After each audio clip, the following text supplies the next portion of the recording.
For years, analysts, diplomats, and military planners across Washington, Tel Aviv, Riyadh, and Brussels have run the scenario in their heads. They have war-gamed it, modeled it, and built entire policy architectures around preventing it. And the one consistent conclusion of every serious analysis was this: if Iran ever actually made this move, the options available to the United States to stop it, reverse it, or adequately respond to it would be far fewer and far less effective than the public deterrence postures suggested. That moment is no longer a scenario. It has happened. Iran has made the move, and the gap between what American policy promised it could prevent and what American policy can actually deliver in response to a fait accompli is now visible to every actor in the international system in ways that will reshape the strategic landscape of the Middle East and far beyond it for decades to come. My name is Professor Jiang Xueqin, and if you want to understand exactly what Iran has done, why the United States cannot stop it at this stage, and what the consequences of that reality look like across every theater where it lands, please like this video and subscribe to this channel right now, because this is the analysis that connects what just happened to where it goes next, and that connection is the most important thing to understand in international affairs today. In this video, we are going to answer 3 precise questions. What exactly has Iran done? Why did it choose this specific moment to do it? And what makes this move categorically different from every previous Iranian escalation? Who are the decisive actors whose responses will determine the consequences of what Iran has done? And what is the real logic driving their calculations beneath the public statements they are now making? And from this point forward, what are the realistic scenarios? The path on which the consequences cascade beyond any single actor's ability to manage. The path on which a new and more dangerous equilibrium is established at significant cost, and the strategic wildcard that could reframe the entire situation in ways that current analysis has not yet modeled. By the end of this video, you will understand not just what Iran has done, but why the doing of it has permanently changed the strategic logic of the region and the limits of American power within it. Let us begin with the context reset, because the framing that most media coverage is applying to this moment is fundamentally inadequate for understanding its significance. The standard frame is treating what Iran has done as an escalation, a serious one, a consequential one, but an escalation within the established pattern of Iranian strategic behavior. That frame is wrong, and it is wrong in a specific and important way. What Iran has done is not an escalation within an established pattern. It is a departure from the pattern, a move that has changed the structural conditions under which every subsequent decision by every actor in this situation will be made. The difference between an escalation and a structural departure is the difference between a development that the existing response architecture can process and a development that requires the existing response architecture to be rebuilt from the ground up. The former is manageable, even if costly.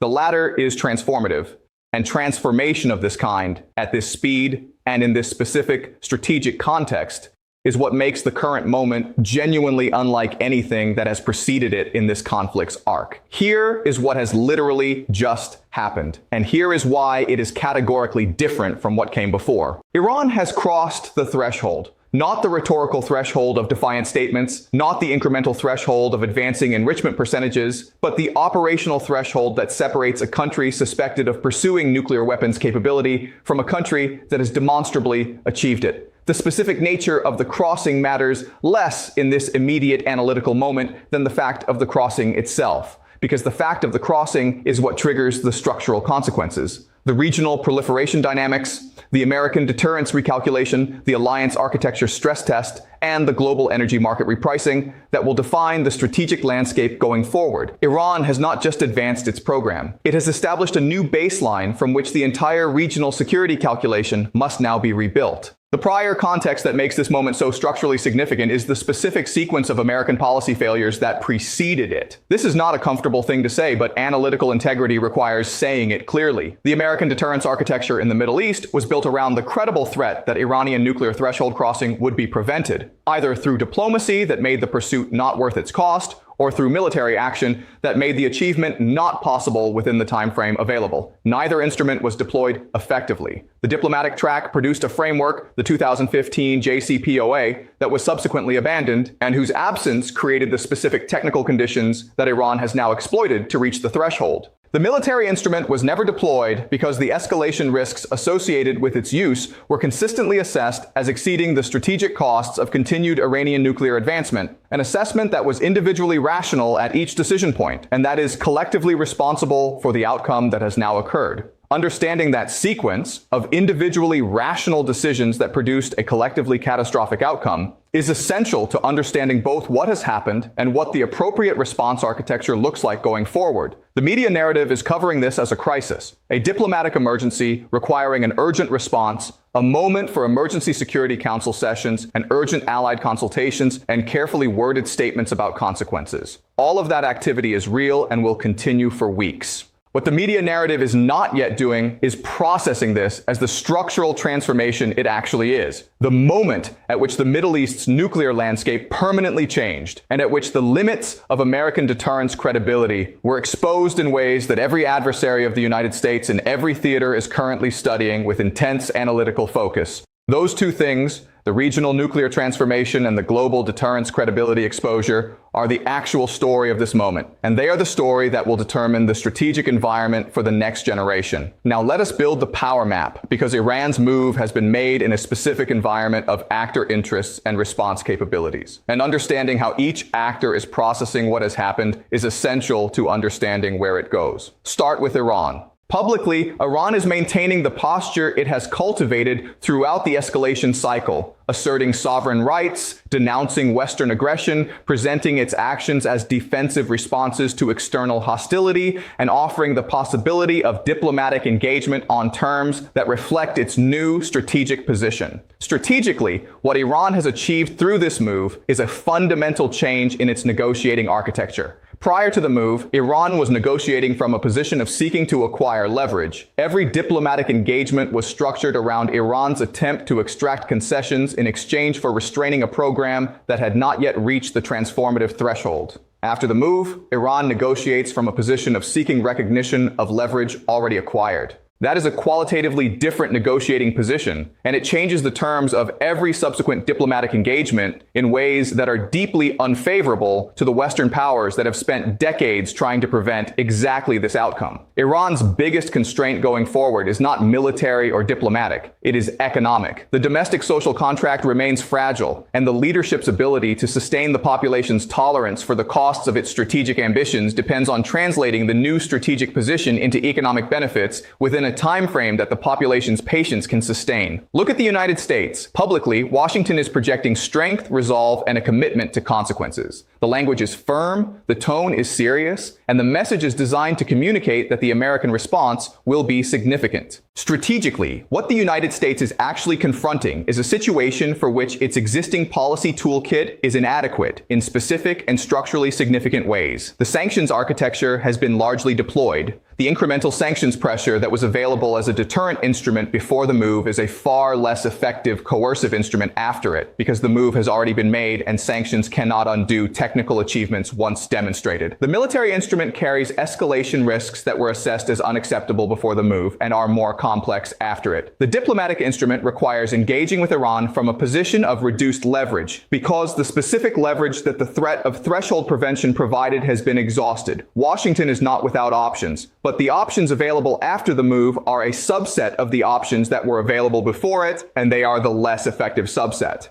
The biggest constraint on the United States is the credibility gap that this moment has exposed. The gap between what American deterrence policy promised to prevent and what American deterrence policy has delivered. That gap will be visible to every American ally and every American adversary for as long as the strategic memory of this moment persists, which in geopolitical terms means a very long time. Look at Israel. Israel's response to Iran's move is the most consequential immediate decision in the post-move environment, and it is the decision being made under the most acute combination of urgency and constraint. Publicly, Israel is signaling that its commitment to preventing Iranian nuclear capability is absolute and that it reserves the right to act in its own defense. Strategically, Israel faces a decision that its own prior statements have made extremely difficult to avoid and extremely difficult to execute effectively. A military operation against Iranian nuclear infrastructure at the current stage of Iran's program faces operational challenges that are significantly greater than at any previous window in which such an operation was being considered. The facilities are more hardened, more dispersed, and more deeply buried than at previous assessment points, and the Iranian retaliatory capacity is more developed and more geographically distributed through the proxy network than at any earlier decision point. The question of whether an Israeli military operation at this stage could achieve its objective of meaningfully setting back the program rather than triggering a regional escalation without reversing the threshold achievement is the central analytical question facing Israeli military and political leadership. And the honest answer to that question is far less certain than the public posture of Israeli officials suggests. Israel's biggest constraint is that the cost of acting and failing may be higher than the cost of not acting, but the cost of not acting establishes a precedent about Israeli deterrence credibility that its own leadership is deeply unwilling to set. Look at Saudi Arabia. The Saudi response to Iran's move is being shaped by a combination of acute strategic anxiety and the specific diplomatic investment that the China-brokered normalization process represents. Saudi Arabia is the country whose security calculation is most directly and immediately transformed by the move. It is the country that faces the clearest choice between accepting a regional security landscape defined by Iranian threshold status and pursuing the equivalent nuclear capability that its senior leadership has publicly committed to seeking if Iran reached this point. That commitment is not rhetorical. It reflects a genuine Saudi strategic calculation that a Middle East in which Iran has threshold nuclear status and Saudi Arabia does not is a Middle East in which the regional balance of power has shifted in ways that Saudi Arabia's security architecture cannot accommodate. The normalization process with Iran complicates this calculation without resolving it.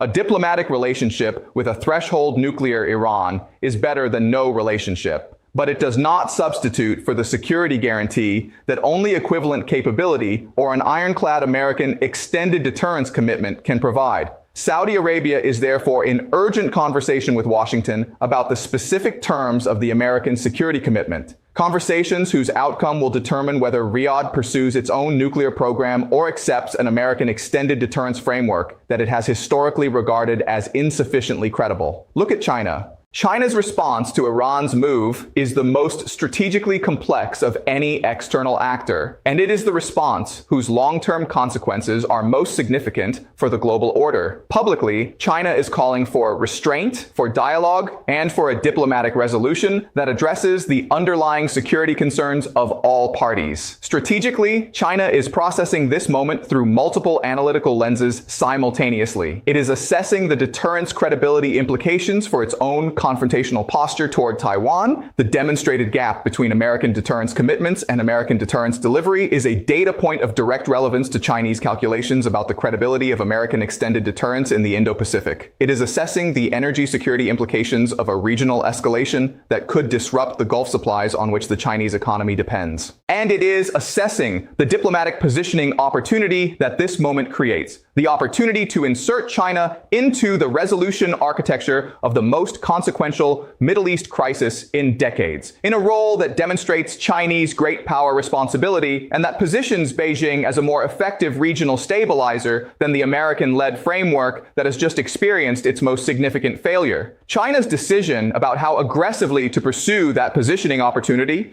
and at what price is the most consequential, undecided question in the current post-move environment. Now let us turn to the structural facts, the hard realities that define what the move has changed, what it has not changed, and what the response architecture actually has available to work with. Structural fact number one. Threshold nuclear status, once demonstrated, has no historical precedent for voluntary reversal through external pressure alone. This is the most important structural fact in the entire analytical picture, and it needs to be stated with complete clarity. No country that has achieved nuclear weapons capability or threshold status that is functionally equivalent has subsequently voluntarily relinquished that capability as a consequence of external diplomatic or economic pressure without receiving security guarantees of a specificity and credibility that no Western government has yet been prepared to offer Iran. The cases of South Africa, Ukraine, Kazakhstan, and Belarus are sometimes cited as counterexamples, but each involved specific political transitions and security architectures that are not present in the Iranian case. The pressure-based model of non-proliferation policy that has governed the Western approach to Iran for 2 decades has reached its terminal point.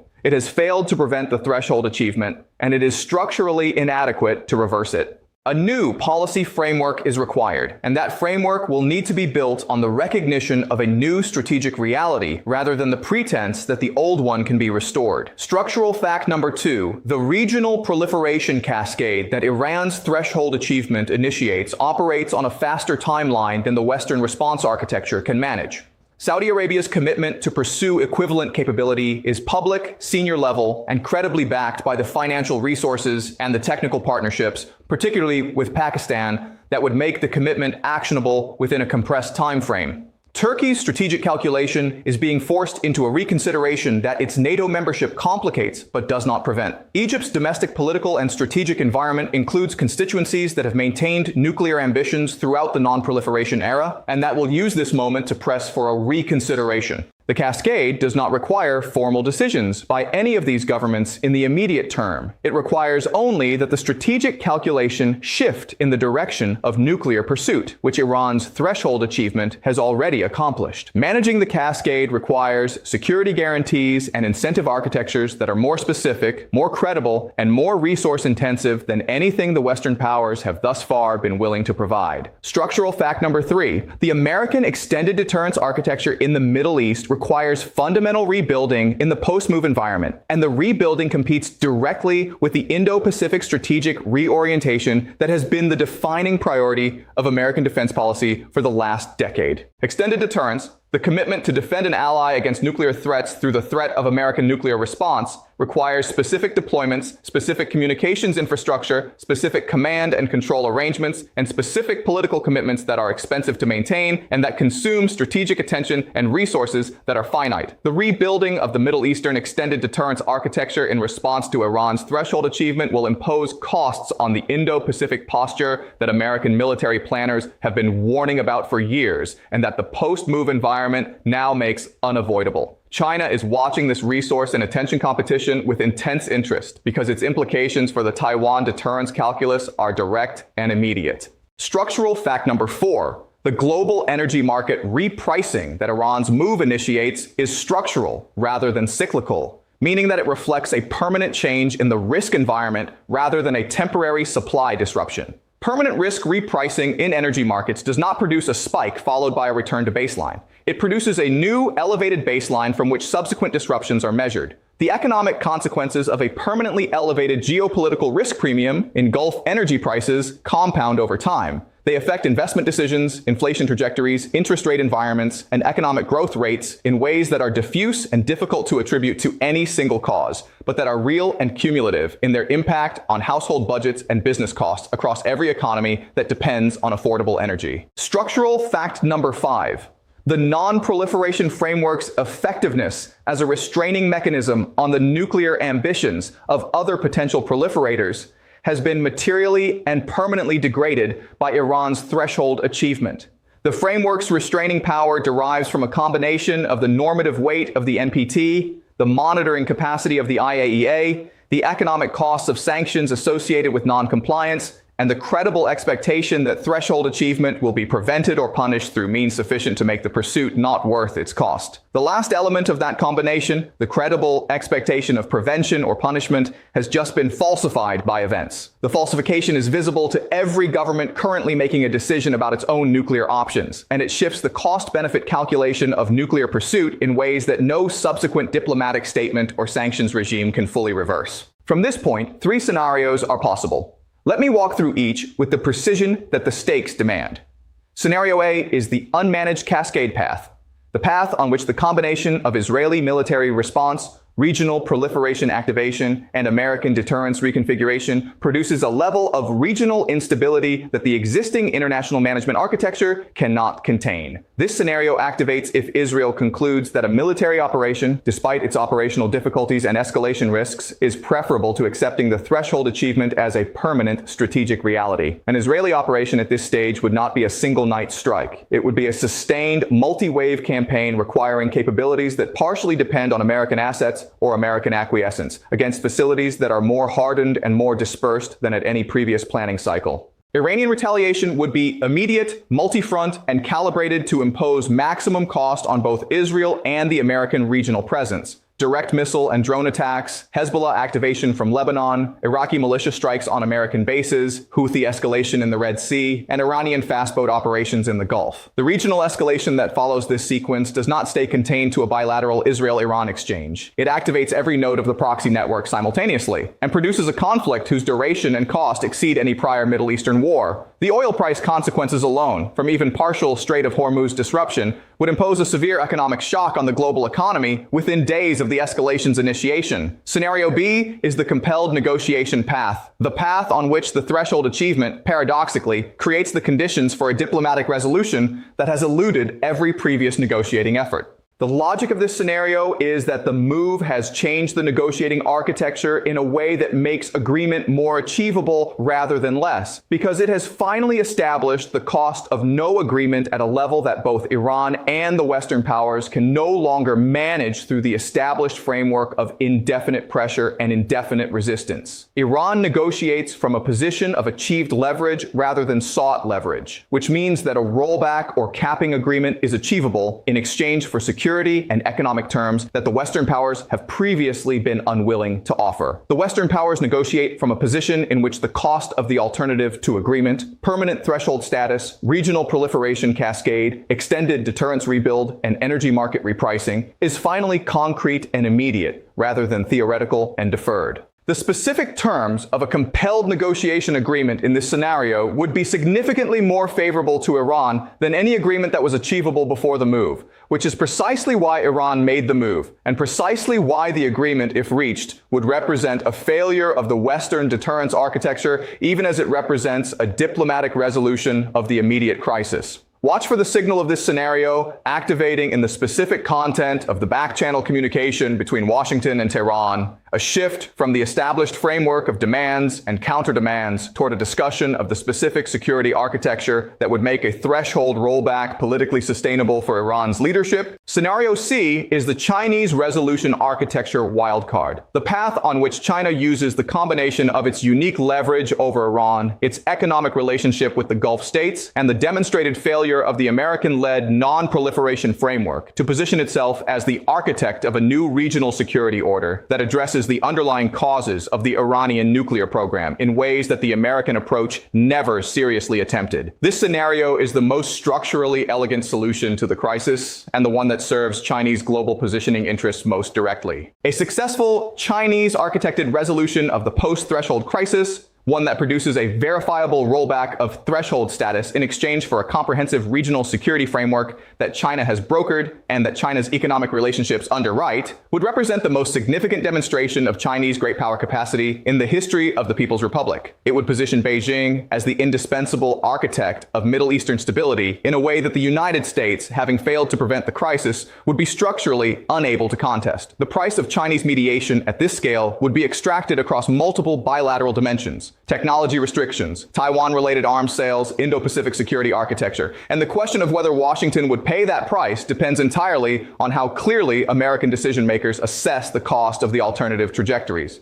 Let me now bring this directly home, because what Iran has done and the American inability to stop it connects to your daily life through channels that are specific, immediate, and worth understanding with clarity. The energy cost channel is the most immediate and the most direct. What just happened has changed the permanent risk environment of the Gulf in ways that are already being reflected in energy market pricing, and that will continue to compound as the regional consequences of the move develop. If you pay for gasoline, heat your home, pay an electricity bill, or buy any product whose manufacturing or transportation depends on energy, which encompasses virtually every product in the modern economy, the structural repricing of Gulf energy risk, is a direct and ongoing cost to your household budget. The magnitude of that cost depends on which scenario path the situation follows, but in every scenario, the direction is the same: upward, persistently from a new elevated baseline. The financial market and investment channel operates through the mechanism of correlated risk repricing. Global financial markets were pricing the pre-move risk environment. The post-move risk environment is structurally different. It incorporates a permanent Middle East nuclear risk premium, a regional proliferation probability, and an American extended deterrence reconfiguration cost that were not in the prior pricing framework. The adjustment of global financial markets to the post-move risk environment will be uneven, episodic, and significantly correlated across asset classes, meaning that the repricing will affect equity markets, bond markets, currency markets, and commodity markets simultaneously rather than sequentially.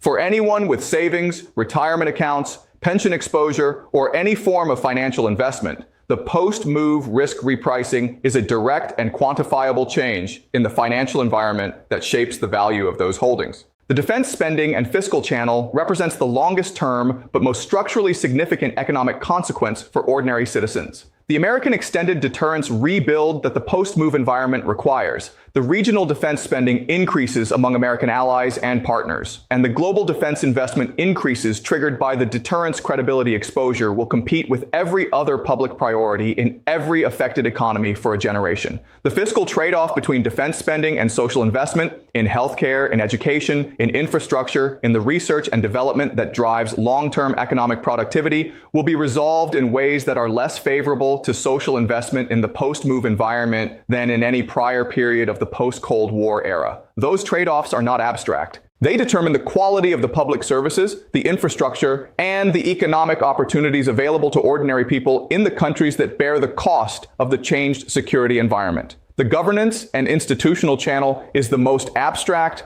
but ultimately the most consequential for the long-term quality of the international system within which everyone's security and prosperity is embedded. The non-proliferation framework that has been degraded by this moment is not just a technical arms control arrangement. It is a foundational element of the post-1945 international order. A framework that has prevented the spread of the most destructive weapons in human history to dozens of countries that had the technical capacity to develop them. And that has done so primarily through the combination of credible deterrence, economic incentives, and the normative weight of a framework that nearly every country in the world has formally endorsed. The damage to that framework that Iran's threshold achievement represents will compound through every subsequent proliferation challenge, because the precedent that threshold status can be achieved and consolidated without a response adequate to reverse it has now been set, and precedents in international affairs are extremely difficult to unset. My read on the current moment is this: Iran has made the move. The American inability to stop it at this stage is real, structurally grounded, and not reversible through the application of the existing policy toolkit.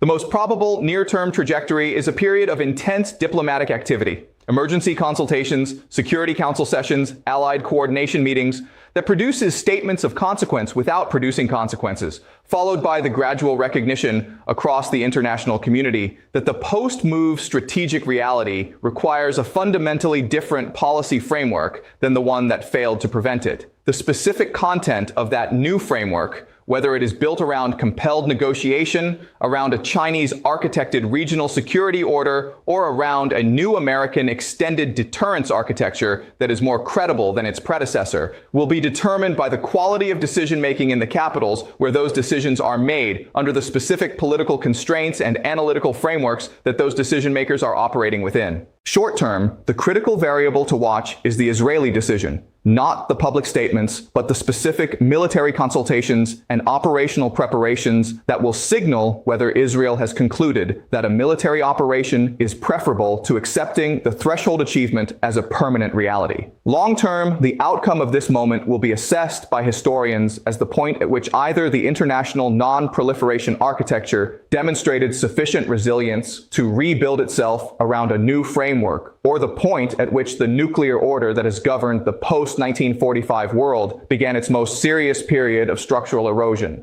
Iran just made the move everyone feared. The United States cannot stop it at this stage. Not because American power is absent, but because the specific combination of deterrence instruments, political will, and decision-making quality that prevention required was not assembled within the window that prevention required. That is the honest assessment of the current moment, delivered without panic, without false reassurance, and without the comfort of a conclusion that the situation is more manageable than it actually is. What comes next depends on the quality of the decisions being made right now by the actors this video has described. Decisions whose consequences will be felt not just in the capitals where they are made, but in the households, the energy bills, the financial markets, and the institutional architecture of every country that inhabits the international order that those decisions will shape. Stay analytical. Follow the structural logic. And if you want to continue receiving this kind of precise, clear analysis before the events that confirm it have occurred, please like this video and subscribe to this channel right now and hit the notification bell so the next analysis reaches you when it matters most. News changes fast. Structures change slow. Know the difference. And that is precisely what we are here for.